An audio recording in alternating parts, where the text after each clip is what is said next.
Aleluia, aleluia, aleluia, aleluia, aleluia, aleluia, aleluia, aleluia. O Senhor esteja convosco. Ele está no meio de nós. Proclamação do Evangelho de Jesus Cristo segundo João. Glória a vós, Senhor. Naquele tempo, disse Jesus: em verdade vos digo, quem não entra no redil das ovelhas pela porta, mas sobe por outro lugar, é ladrão e assaltante. Quem entra pela porta é o pastor das ovelhas. A esse o porteiro abre, e as ovelhas escutam a sua voz. Ele chama as ovelhas pelo nome e as conduz para fora. E depois de fazer sair todas as que são suas, caminha à sua frente e as ovelhas o seguem, porque conhecem a sua voz. Mas não seguem um estranho, antes fogem dele, porque não conhecem a voz dos estranhos. Jesus contou-lhes esta parábola, mas eles não entenderam o que ele queria dizer. Então Jesus continuou: em verdade vos digo, eu sou a porta das ovelhas. Todos aqueles que vieram antes de mim são ladrões e assaltantes, mas as ovelhas não os escutaram. Eu sou a porta. Quem entrar por mim será salvo. Entrará e sairá e encontrará pastagem.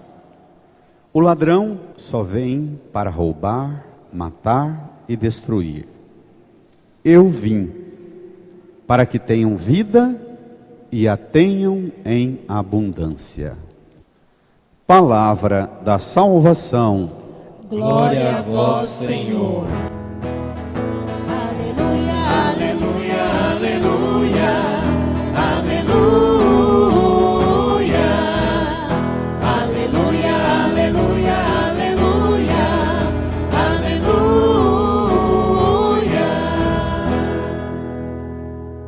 Sentados, rezemos num tempo de silêncio, pedindo ao Espírito Santo que abra nossa mente, nosso coração, para que compreendamos bem a força dessa palavra e sejamos iluminados e salvos por ela. Amém. Irmãs e irmãos, depois de percorrermos 3 domingos dentro do tempo da Páscoa, com os relatos da ressurreição de Jesus, hoje, domingo que vem e daqui a 15 dias, nós fazemos um outro movimento. Nós vamos agora ler e escutar, meditar, rezar textos do Evangelho de João que Jesus falou para os discípulos antes da sua morte, preparando os discípulos para que eles entendessem, compreendessem o que iria acontecer. Então nós vamos agora tomar juntos o Evangelho de João hoje e nos próximos 2 domingos, para entender quem é Jesus à luz da ressurreição.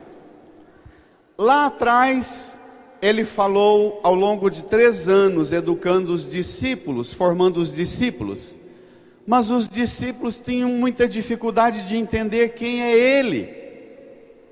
Vamos ver? Tomem juntos o Evangelho número 9 do seu folheto. Capítulo 10, versículo 1 até o 10º. Leamos juntos, crianças, juntos. Naquele tempo, disse Jesus. Todo mundo? em verdade vos digo, quem não entra no redil das ovelhas pela porta, mas sobe por outro lugar, é ladrão e assaltante. Para lá.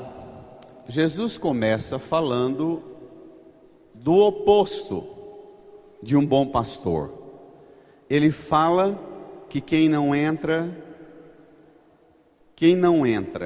no redil das ovelhas pela porta, mas sobe por outro lugar, é ladrão e assaltante.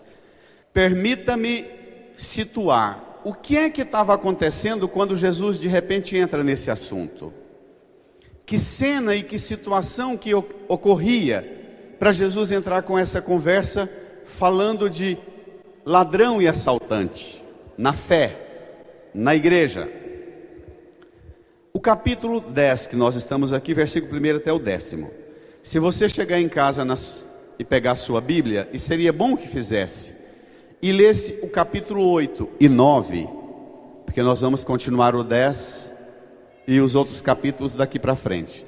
Mas leia nessa semana o capítulo 8 e 9. Eu resumo com o esforço de ser breve o que acontece nesses dois capítulos. Jesus toma a firme decisão de ir para Jerusalém e anuncia que lá ele vai ser rejeitado, perseguido, morto na cruz e vai ressuscitar. Os discípulos entram numa crise danada, porque eles têm uma expectativa diferente do Messias. Eles não estão se agradando com a ideia de Jesus terminar numa cena dessa. Eles pensam, mas o Antigo Testamento falou para a gente de um Messias poderoso, grandioso, e agora vem Jesus falar disso. Logo depois que Jesus anuncia isso, essa ida para Jerusalém, a sua morte, acontece um fato: a cura do cego de nascença. Lembra? Que nós vimos no quarto domingo da quaresma. Os discípulos perguntam, quem pecou, ele ou seus pais, para que nascesse cego? Jesus fala, nem ele nem seus pais. Jesus cospe no chão, faz uma lama, põe no olho dele, ele fala, vai lavar-se, ele volta curado. Lembra? Ele volta curado, mas aí vira uma confusão, porque Jesus realizou esse milagre num dia de sábado. E os fariseus, que eram os fiéis observantes da lei religiosa, pegam o cego que foi curado e malha ele para danar, perguntando como é que isso te aconteceu num dia de sábado. É um absurdo. O cego curado fala, bom, aquele que se chama Jesus, me viu, cuspiu, passou, curou. E eles perguntam, interrogam, não se convencem com a resposta do cego curado, leva o cego para os pais dele, lembra? E eles dão bronca nos pais, até os pais ficarem com medo de serem expulsos da religião judaica, e diz, não, resolva isso, ele é maior de idade. Eles pegam o cego curado de novo, levam para um canto e malha ele até ele dizer para eles, vocês estão querendo também ser discípulo desse que me curou? E aí eles ficam com raiva e expulsam o cego curado da comunidade de fé. Jesus ficou sabendo que ele foi expulso, encontrou com ele e perguntou, você crê no Filho do Homem? Ele diz, quem é, Senhor, para que eu creia? Jesus diz, tu o estás falando comigo. E ele, que foi expulso da religião judaica, prostra-se diante de Jesus e o adora, e segue Jesus. Aí os judeus começam a tramar uma campanha para matar o cego que foi curado, para matar Lázaro e para matar Jesus, porque eles tinham uma ideia: o único meio de alguém receber uma graça de Deus, conforme o livro do Levítico e o livro dos Números, era ir a Jerusalém, comprar um cabrito, um carneiro e um bezerro de 3 anos, mais umas latas de farinha de primeira e de azeite de primeira, levar ao templo diante do altar, mais o dízimo e a oferta, e entregar para o sacerdote. O sacerdote receberia as ofertas, fazia uma oração para Deus e dizia, Senhor, ele deu a oferta pedindo essa graça. Se Deus não te atendeu e não te curou, volta no sábado que vem com um bezerro, um cabrito, um carneiro, a farinha, o azeite e o dízimo, até alcançar a graça. Os fariseus diziam, não é possível que alguém realizou um milagre fora do meio normal que Deus tem para realizar o milagre. E começaram a perseguir Jesus, o cego, e já estavam tramando matar Lázaro. Aí, Então, logo depois dessa cena dos fariseus rejeitarem e perseguirem o cego e Jesus, é que Jesus entra na conversa. Falando de quem? Ele está falando dos fariseus. Ele diz para os discípulos: em verdade, eu vos digo, quem não entra no redil das ovelhas pela porta, mas sobe por um outro lugar, é ladrão e assaltante. Crianças, olhem para cá. Redil é o mesmo que curral. Vocês já viram curral? Já foi na roça? Já? Os meninos de hoje nunca viram curral na vida, mãe, tem que passear com eles na roça. Lá na terra de Jesus, não tem madeira, não tem árvore como tem aqui. Então os currais, o redil, são feitos até hoje de pedra. Vão amontoando pedra e faz alto assim, uma muralha de pedra, de preferência de forma circular. E deixa na muralha uma fresta desse jeito, de tal forma que as ovelhas todas passam por aqui. Quando vem a noite, o pastor guarda as ovelhas lá dentro do curral, do redil, e olha a cena. Depois, a porta é feita do tamanho do pastor. Aí o pastor senta numa pedra e fica vigiando para não entrar lobo para matar as ovelhas, e nem ladrão, e nem deixar que as ovelhas fujam. Jesus está apresentando para nós quem Ele é, usando uma imagem comum que era da sua época, um jeito de criar cabrito e carneiro, entendido? E Ele está dizendo que na vida da igreja, quem não entra pela porta, mas sobe por outro lugar, é ladrão e assaltante. Pode começar pegando pesado? Pode? Presta atenção do que é entrar por outro lugar. Sobe por outro lugar. Tem muito católico que tem dúvida da fé, tem dúvida do batismo, tem dúvida da igreja, porque vem na igreja, não presta atenção, morre de preguiça de participar da missa e de escutar a pregação, mas vai para casa e não tem sono porque vive uma vida desordenada, não sossega, não desliga a cabeça, e aí vai ver aquelas porcarias de programa de televisão dos pastores com aquelas doutrinas. Jesus está dizendo que quem não entra pela porta, mas sobe por outro lugar, é ladrão e assaltante. Sabe o que significa isso? Se você não escuta a igreja entrando pela porta, mas permite que os ladrões e assaltantes entrem pela antena parabólica da sua casa, pelo aparelhinho de Wi-Fi para o seu celular, para o seu WhatsApp, pela internet, esses que entram por um outro lugar, diz Jesus, são ladrões e assaltantes. E vou falar para vocês uma coisa mais assustadora. Até no meio nosso dos padres, quando um padre começa a ter sucesso demais na mídia, ele nem igreja tem. Ele fica entrando na casa das pessoas só por cima. Cuidado. Cuidado, porque na vida cristã católica, na igreja que Cristo fundou, se entra pela porta. Tanto o pregador, quanto os que participam da celebração, conhecem Jesus e o seguem. Vamos ver? Oi, crianças. Depois vocês correm, tá? Vamos lá? Versículo 2. Todo mundo. Quem entra pela porta é o pastor das ovelhas. Continue. A esse o porteiro abre e as ovelhas escutam a sua voz. Continue. Ele chama as ovelhas pelo nome e as conduz para fora. Para lá. Olha que bacana. Essa é a doutrina católica. Jesus é o único pastor. O padre, o bispo, conforme está lá, é chamado de porteiro. A nossa função na igreja é abrir a porta e possibilitar que você encontre com Jesus, que você escute a voz de Jesus, que você permita Jesus chamar você pelo nome, te conhecer, te orientar, te chamar, te guardar dentro do redil verdadeiro que Ele fez. Esse mesmo Jesus que é pastor, é Ele que abre a porta, faz você sair. Versículo 4, leia.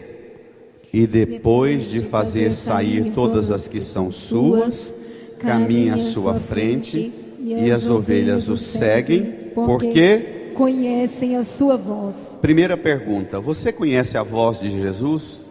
Você sabe distinguir a voz de Jesus das outras vozes? Primeira pergunta. Segunda pergunta: quem dirige os seus passos nos caminhos desta vida é a voz de comando de Jesus, o bom e único pastor? Vou pegar pesado, pode? Mas muito pesado.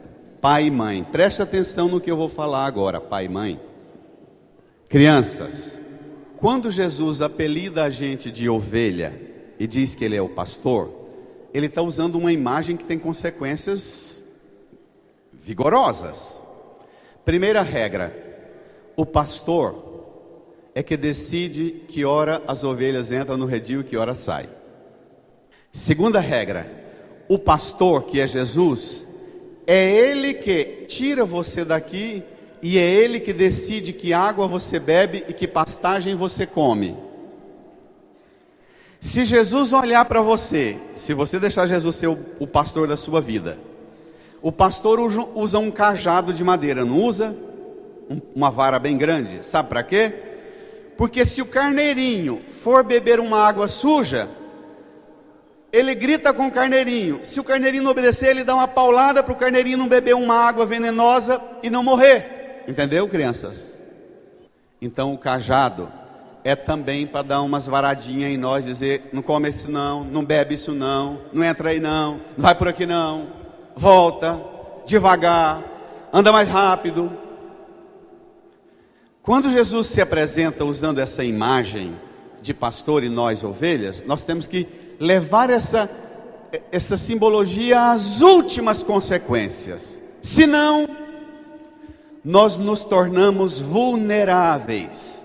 E qualquer voz, eu tenho sofrido um desgaste danado no grupo, seja da família, seja dos grupos de pastoral da paróquia, as várias equipes, que postam uma trenheira o tempo inteiro no celular, umas mensagens, e às vezes vem umas mensagens malucas, que não tem nada a ver com a doutrina cristã, mas são vídeos muito bem feitos, com efeito belíssimo, com a música que impressiona e com cenas que fazem a gente chorar. Aí eu mando uma mensagem dizendo assim: gente, o vídeo impressiona, mas o conteúdo dele se opõe gravemente à doutrina verdadeira de Cristo. E aí vocês não têm noção da polêmica que vira nos grupos de Zap Zap. É um diacho. Pensa que desgaste. Por quê? Porque o ladrão e o assaltante, ele impressiona. Eu vou usar um exemplo bem mais pesado agora. Tem um monte de pai e mãe que, para fazer os meninos ficar quietos, põe eles para assistir desenho animado da TV Record, ou assiste a novela bíblica da Record, ou assiste as novelas espíritas da Globo. Você não percebe que o Edir Macedo não está fazendo uma novela bíblica, ele está fazendo uma novela com dinheirão e apresentando através de cenas bíblicas a doutrina que ele quer que você engula. Entendeu a diferença? Cada cena, cada maquiagem, cada música, tudo isso é para, de certa forma, você introjetar conteúdo que você nem percebe que está introjetando. Ladrão e assaltante, seja para a doutrina espírita da Globo, seja para a doutrina que não é nem evangélica. Eu conheço evangélicos que são homens muito retos e mulheres muito retas, mas o povo da Universal é picareta. Eles estão fazendo uma campanha agora, que eu vou mostrar para vocês. Campanha. Ensinando, presta atenção no que eu vou mostrar. Para você ficar seguro do que eu estou dizendo, o que é falsa doutrina. Eles estão mandando umas mensagens de WhatsApp para as pessoas dizendo o seguinte: 4 passos para a vitória em sua casa. Primeiro passo: vá a uma igreja católica, entre na fila da comunhão, não ponha a hóstia na boca, roube a hóstia e leve para casa. Segundo passo: coloque a hóstia atrás da porta da sua casa e faça a oração do Pai Nosso todos os dias. Terceiro passo: a hóstia deve ficar na sua casa tantos dias e você deve levar na sexta-feira para o pastor queimar a hóstia. Traga esta hóstia na sexta-feira para ser queimada, e o pastor fulano de tal estará orando pela sua libertação e o fim das suas dores e tristezas. Isso é obra diabólica, satânica. Jesus disse assim, nós vamos ver domingo que vem e no outro domingo: o meu corpo é verdadeira comida e o meu sangue é verdadeira bebida. Quem não come a minha carne e não bebe o meu sangue não terá parte comigo. Então, o que é que a Universal não está suportando? Eles fundaram uma igreja há 30 anos e nesses últimos anos a igreja que mais perde fiel no Brasil é a Universal. Inclusive para outro maluco que é o apóstolo Valdomiro Santiago. A Universal só em 2015 perdeu quase 300 mil membros, quase 300 mil dizimistas. E eles olham uma igreja católica que tem 2000 anos, que Cristo fundou, e o tanto de pecado de padre, de erro de padre, de fracasso de padre, de absurdo que vocês mesmos já viram padre cometer, e apesar das fraquezas de padre e de nós leigos, famílias, nenhum pecado de padre é mais forte que o poder de Cristo que sustenta a Santa Igreja. Isso só pode ser obra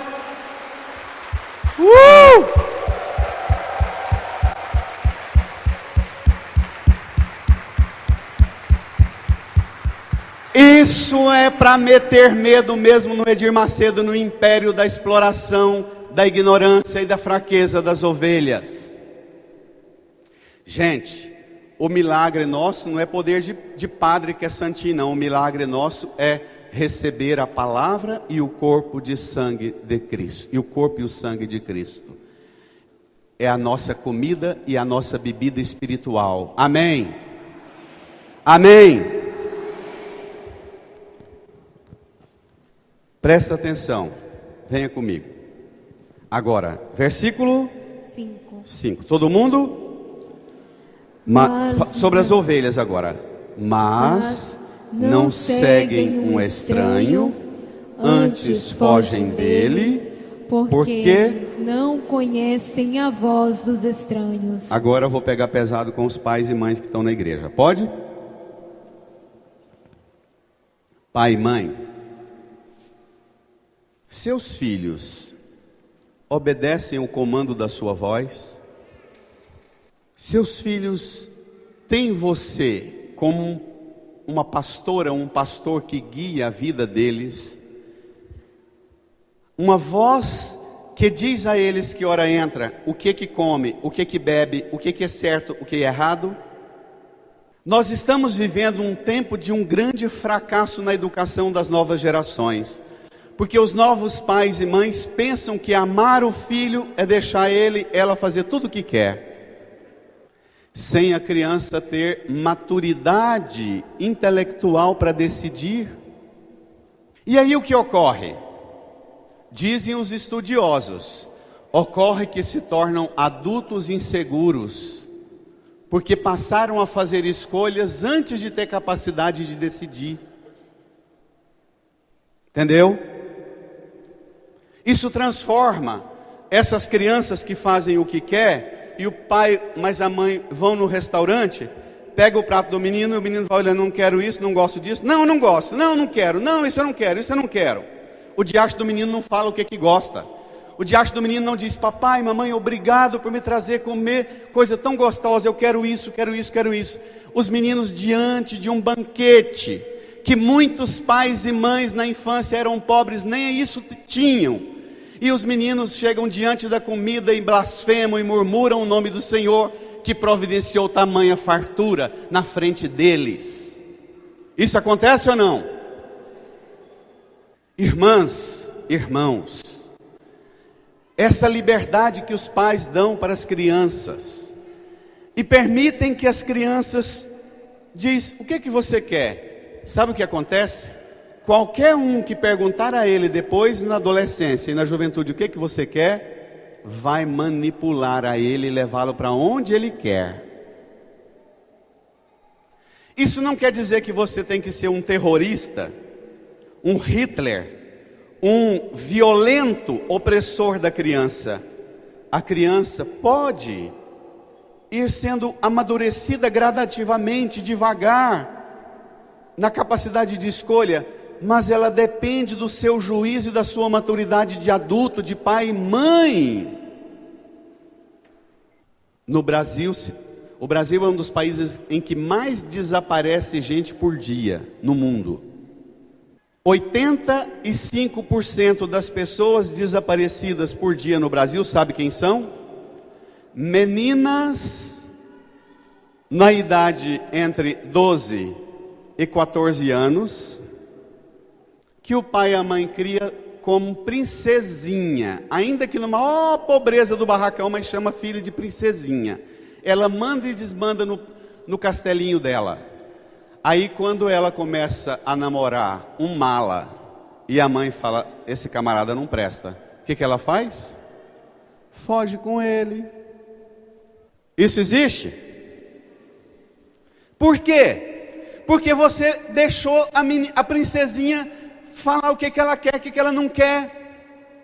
Você deu a ela uma emancipação que ela não tem condições psicológicas, maturidade para escolher. E a hora que ela escolher e que você for contra, o pau quebra para cima de você. Pai e mãe, muitos pais fazem isso, não é por amor, mas por irresponsabilidade. Não deixa a criança ir no banheiro sozinha não, tá gente? Pai e mãe faz o barulho, a zoeira que for na missa, mas não deixa a menina ir lá no banheiro sozinha não. Corre atrás. Combinado? Não deixa não. Quem for pai ou mãe, cuida lá. Isso é uma coisa perigosa demais. Eu tremo de medo quando eu vejo uma criança indo para aquele banheiro. Tanta coisa horrorosa acontecendo. Vocês podem provocar o desconforto que for para o padre, mas não deixa um menino, uma menina, ir beber água ou ir no banheiro sozinha. Ela não tem condições.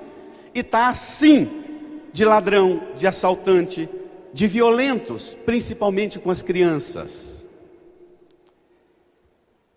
O pai e a mãe, me desculpe, tá, por falar assim. Estou aproveitando vocês para educar todos nós. Vamos lá. As ovelhas não seguem um estranho porque não conhecem a voz dos estranhos. Versículo 6, leia.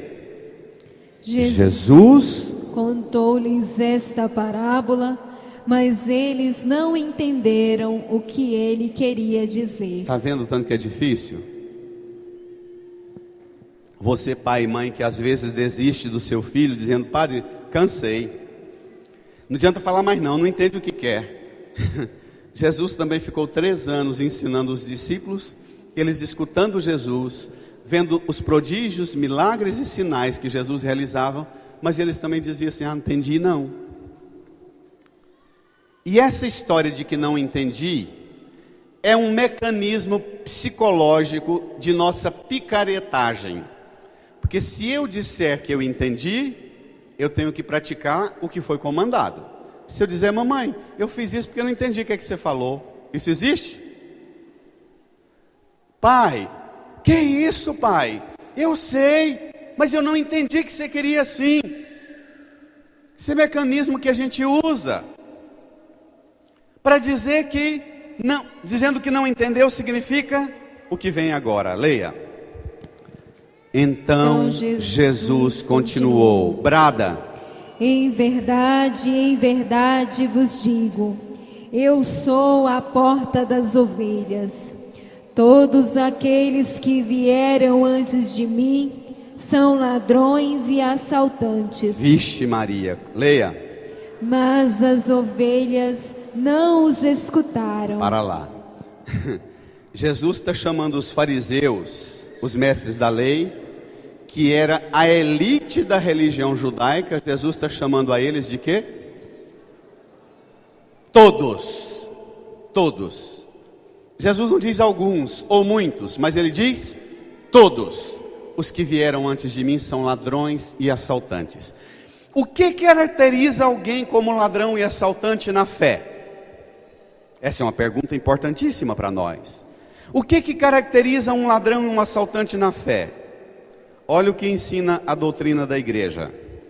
Um ladrão e um assaltante na fé são aqueles que hoje pretendem por seus próprios meios, fundando a sua igreja, levar aos homens o conhecimento das coisas divinas e a salvação, sem serem enviados por Cristo. E não só, ladrão e assaltante são aquelas pessoas, presta atenção na força dessa palavra. Ladrão e assaltante são aqueles que se impõem, que dominam os outros em proveito próprio. Os fariseus. A forma de entender a lei, os preceitos bíblicos dos fariseus e os mestres da lei, a forma deles entenderem era mais importante que a lei e mais importante do que Deus. É isso que configura alguém como ladrão e assaltante. Mas ainda, um ladrão e um assaltante é aquele que não permite Jesus ser a porta. Irmã, irmão, o que significa Jesus dizer que Ele é a porta? Olhe para cá. Porta é um lugar, não é uma ideia, não é um conceito, não é uma doutrina. Porta é um lugar por onde você passa e deixa uma realidade externa e entra numa outra realidade. Entendido? Então, Jesus é o lugar da minha e da sua salvação. Dizer que Ele é a porta, que Ele e nós somos ovelhas, significa, acima de tudo, olha que coisa linda. Jesus está dizendo que Ele é a porta, significa que por sua encarnação, nascendo no seio puríssimo da Virgem Maria, por sua encarnação, Ele se tornou o lugar da descoberta e do acolhimento dos dons divinos. Ele faz os seus participantes, os seus discípulos e discípulas, as ovelhas do seu rebanho, participantes da vida do Pai, e cumula a esses de dons. Termina comigo o texto, leia. Volte lá, versículo 9. Versículo 9, todo mundo? Eu sou a porta, quem entrar por mim será salvo, entrará e sairá, e encontrará pastagem. O ladrão só vem para roubar, matar e destruir. Eu vim para que tenham vida e a tenham em abundância. Presta atenção numa coisa. Eu sou a porta. Quem entrar por mim será salvo. Entrará e sairá e encontrará pastagem. Primeira pergunta: se sua vida está difícil na fé, se você não tem encontrado água pura na fé e pastagem, alimento na fé, desconfie da voz que você anda escutando. Entendeu? Se você anda passando fome e sede espiritual, desconfie da voz que está comandando a sua caminhada na fé. Entra, sai, encontra pastagem, água pura. Jesus diz que quem entrar por mim será salvo. Aqui está o ponto central da vida e missão de Jesus. Ele salva da morte, Ele salva do pecado, Ele salva de tudo que destrói o ser humano. O problema, irmãs e irmãos, é que a gente quase nunca vai na igreja buscando a salvação que vem de Jesus. A gente vai na igreja buscando cura e libertação. Tudo coisa daqui de baixo. Muitas vezes nós pregadores pregamos o poder da cura e da libertação, e a gente não eleva o tom para dizer que o mais importante que você deve querer de Jesus, e que remédio nenhum fará, e que tratamento nenhum realizará, é a salvação. Tá claro?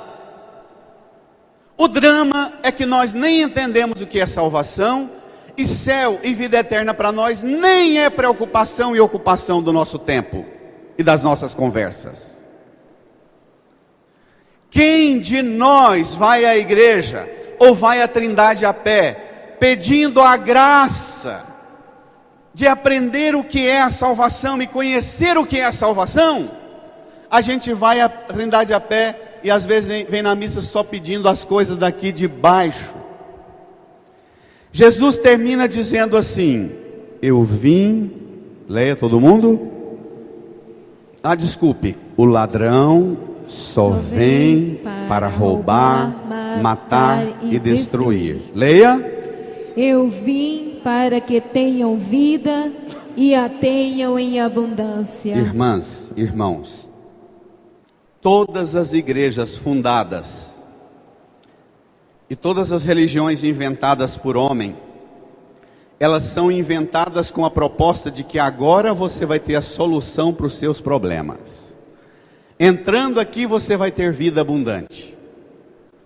E aí, você confunde vida abundante do mundo, do capitalismo, do consumismo, e não pergunta o que é vida abundante para o mundo e o que é vida em abundância para Jesus.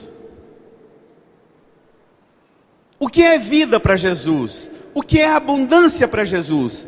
E a gente vem aqui na igreja com o comando dos pregadores dizendo: está vendo? Jesus falou que quer vida e vida em abundância para você. Então vem aqui, sai dessa miséria, dê o seu dízimo, dê sua oferta, que você vai ser abençoado e vai conquistar os reinos desse mundo. Vai ter vida abundante, porque é isso que o Senhor quer para você. Você deseja saber o que é vida abundante para Jesus? Deseja, igreja? Pegue a primeira leitura que você vai aprender algumas coisas sobre o que é vida abundante. Crianças, jovens, adolescentes, que vivem angustiados por não conquistar as coisas daqui desse mundo. Peguem essa palavra, grudem nela. O que é vida abundante para Jesus? Primeira leitura dos Atos dos Apóstolos. No dia de Pentecostes, Pedro de pé, no meio dos 11 apóstolos, levantou a voz, de pé, levantou a voz, sinal de quê? De autoridade, de firmeza, de clareza. Pedro levantou a voz e falou à multidão. Todo mundo, leia comigo. Que todo o povo de Israel reconheça com plena certeza: Deus constituiu Senhor e Cristo a este Jesus que vós crucificaste. Deus constituiu Senhor e Cristo esse Jesus que vós crucificastes. Esse é o centro da fé. Ele é Senhor, Ele é Cristo, o ungido, o enviado para a nossa salvação. Quando Pedro, de pé, levanta a voz e prega isso, dizendo: Deus mandou Jesus, mas vocês pregaram na cruz, os pecados de vocês o recusaram. Olha a reação da assembleia que escuta a pregação de Pedro. Leia. Quando ouviram isso, eles ficaram com o coração aflito. Eles ficaram com o coração aflito. E perguntaram a Pedro e aos outros apóstolos, todos: Irmãos, o que devemos fazer? Desculpem, olhe para cá. Para que é que serve a pregação na igreja? Para deixar a gente aflito com a situação que a gente se encontra nela.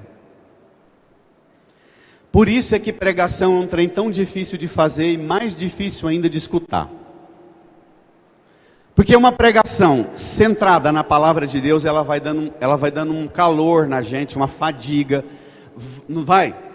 Vai dando desconforto, vai dando uma vontade de ir embora e resolver umas coisas que a gente está lembrando que tem que resolver. A pregação, o que é que você tem que querer de um pregador? O que é que você tem que procurar e buscar num pregador? Que ele te deixe aflito diante da vida em que se encontra nela. E você dirija-se ao pregador com o coração aflito e pergunte: então, minha vida está desse jeito, minha situação de pecado é essa, o que é que eu devo fazer? As pessoas vêm na igreja hoje em dia, e muita gente, mesmo os mais velhos, em nome do Pai, do Filho e do Espírito Santo: Padre, eu quero confessar mesmo, está chegando a Páscoa, né? Todo ano a gente confessa, mas pecado mesmo não tem não. Pensa, um velho, uma véia falando isso. Se o velho e a véia fala, pecado mesmo não tem não, pensa o que pensa o filho e o neto dele. Nós estamos num mundo assim. Tem um bando de doido na igreja que acha que tudo é pecado. E tem um bando de louco na igreja que acha que nada é pecado. São dois doidos na mesma igreja. Aqueles neuróticos que pensam que tudo é pecado, e aqueles doidos que acham que nada é pecado. É doença espiritual quem é desequilibrado assim. Eles perguntam: o que devemos fazer? Leia, olhe só a autoridade de São Pedro, apóstolo, primeiro Papa, primeiro discípulo que Jesus chamou. Olhe só o que Pedro fala. O que é vida abundante? Leia.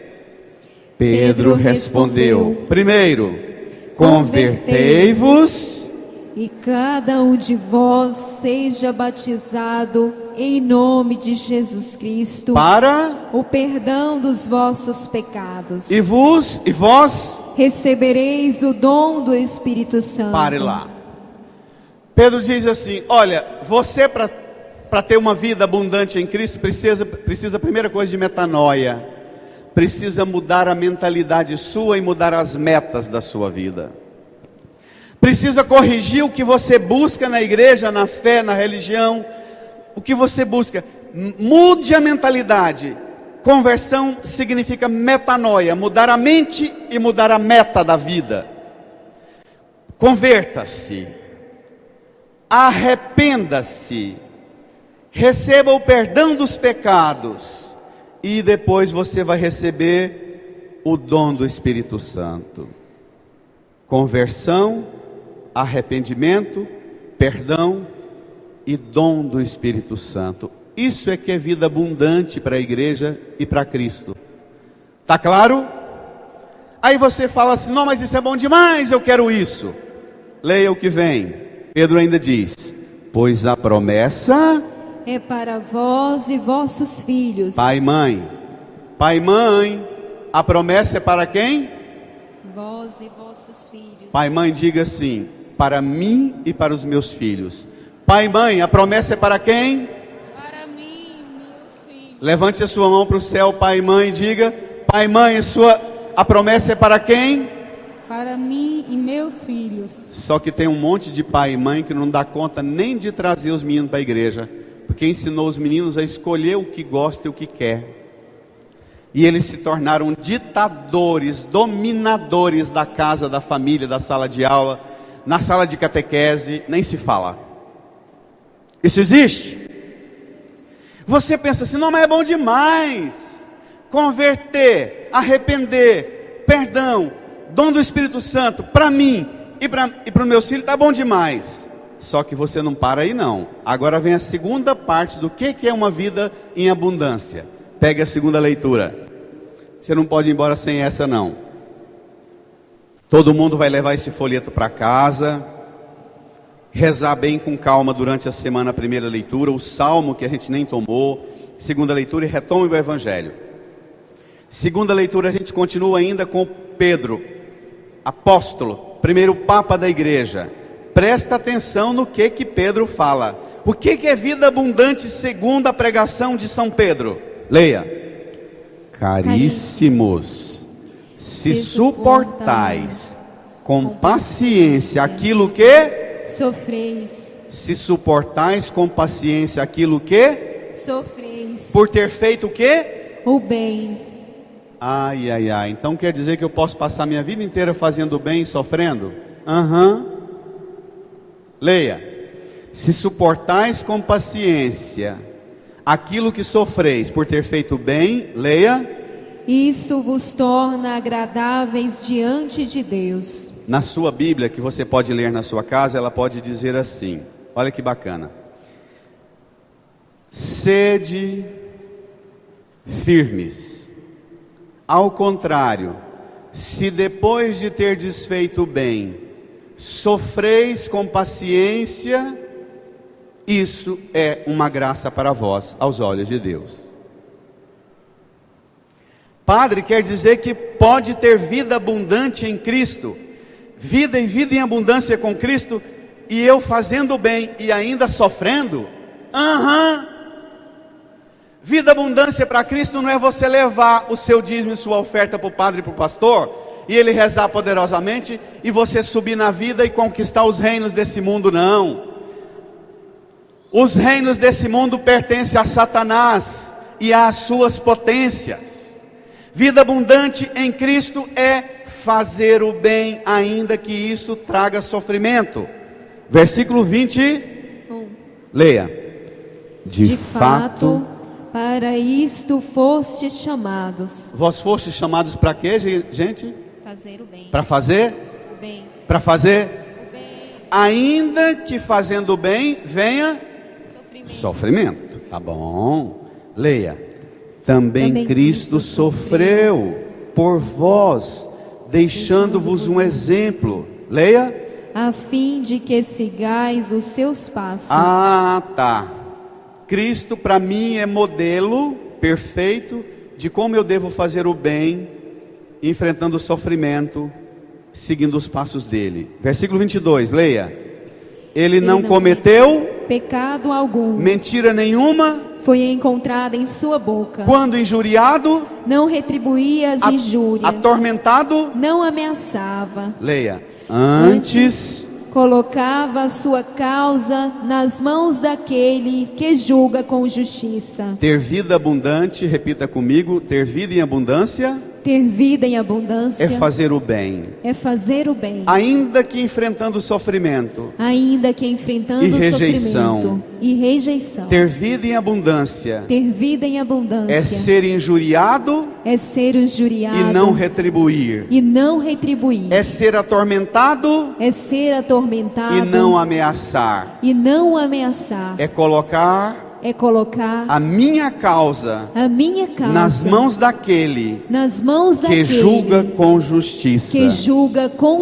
Levanta suas mãos para os céus e digam comigo: Senhor, dá-me dessa abundância. Dá-me desta abundância. Dá-me uma vida abundante assim. Dá-me uma vida abundante que eu nunca pensei. Que pode ser abundante assim. Que possa ser abundância assim. Amém. Amém. Olha que coisa linda. Muito bem, criançada, também vocês podem gritar amém. Leia, versículo 24. Presta atenção do que é sofrer fazendo bem. Leia. Sobre a cruz carregou nossos pecados em seu próprio corpo, a fim de que, mortos para os pecados, vivamos para a justiça. Por suas feridas fostes curados. Andáveis como ovelhas desgarradas, mas agora voltastes ao pastor e guarda de vossas vidas. Pai e mãe, vou falar uma coisa muito bonita que, graças a Deus, na minha vida de padre eu conheço.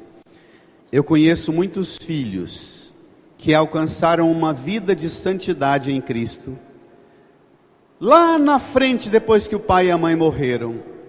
Lá na frente, os filhos começaram a perceber que, pelas feridas do meu pai e da minha mãe, pelo peso que ele carregou sobre os ombros, dando vida para mim, eu preciso emendar e voltar para o pastor e guarda da minha vida. Não tenha medo de fazer o bem. Tem muita gente que procura o padre e conta. Chega na sala para o padre e chora, e chora, e chora. E o padre vai dando guardanapo para enxugar lágrimas. Enxuga, gasta 2 pacotes, 3 pacotes, é uma choreira danada. Aí, lá pelas tantas, eu digo para a pessoa, chora mesmo, faz bem, solta tudo. E aí eu pergunto, o que te levou a derramar tanta lágrima assim? Aí a pessoa começa a contar, padre, comecei minha vida e fiz isto, tantos anos, tantas lutas, tantas batalhas só fazendo bem, padre. Conquistei isso para minha família, para o meu pai, para minha mãe, para os meus filhos, para os meus irmãos. Conquistei isso e aquilo para os meus amigos, conquistei isso. Padre, agora se o senhor soubesse o tanto que eu sou rejeitado, maltratado e desprezado por eles. Aí eu abro um sorriso e digo para a pessoa, gente, mas você tem que estar feliz demais, porque você deu conta de fazer o bem, ainda que esse bem tenha sido feito para gente que nem humanamente merecia. E aí a pessoa vem até o padre pedindo que o padre dê uma carteirinha, um vale transporte, para ela deixar de fazer o bem. O padre, mas o senhor não está entendendo, meu marido é ruim demais, minha mulher é ruim demais, meus filhos não prestam, meu genro, minha nora não vale nada. E eu falo, mas isso não vai me permitir autorizar você a deixar de fazer o bem. Aí ela conta a mesma história 5, 6 vezes e eu repito o mesmo sino na cabeça dela. Não tem nada no mundo que vai me fazer de autorizar você sair daqui pensando que a igreja tem poder de tirar uma ordem que Cristo deu. A ordem de Cristo é: faça o bem, ainda que o bem que você faça te leve para essa situação aqui. Amém? Amém? Tão forte, né? Pai, mãe, filhos, crianças, adolescentes e jovens, Jesus é a porta. Jesus é o lugar da passagem de uma vida errada. Andáveis como ovelhas desgarradas, mas agora voltastes ao pastor e guarda de vossas vidas. Ele guarda você para quê? Para fazer o bem. Ele guarda você para quê? Ele guarda você para quê? Você acredita firmemente que Jesus guarda você? Que Ele é pastor e guarda da sua vida? De verdade? Então põe a mão no seu coração, incline a sua cabeça, renove a sua fé, sua confiança no Senhor. Diga a Ele que é isso que você quer, ter essa vida abundante que a palavra hoje ensinou para nós. Diz a Jesus que mesmo sentindo-se tão fraco com tanta coisa, você acredita firmemente na sua conversão, no seu arrependimento, no perdão dos pecados, nos dons do Espírito derramado em você, que capacitam e qualificam você só para fazer o bem, ainda que sendo injuriado, rejeitado, maltratado e sofrendo. Fale com Jesus, converse com Ele, renove sua aliança com Ele.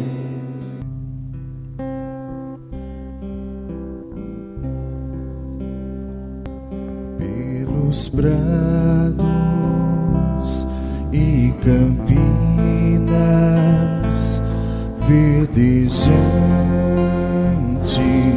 eu vou. É o Senhor que me leva a descansar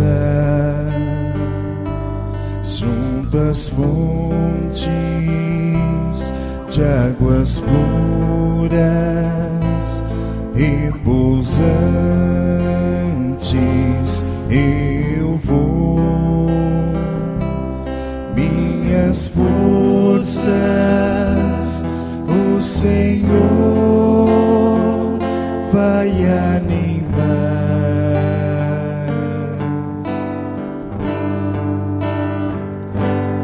Tu és,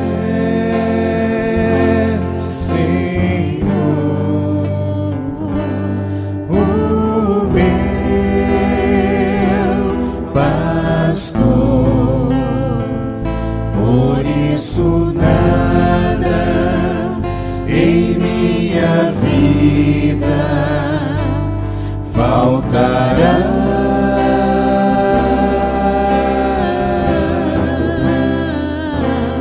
Tu és, Senhor, o meu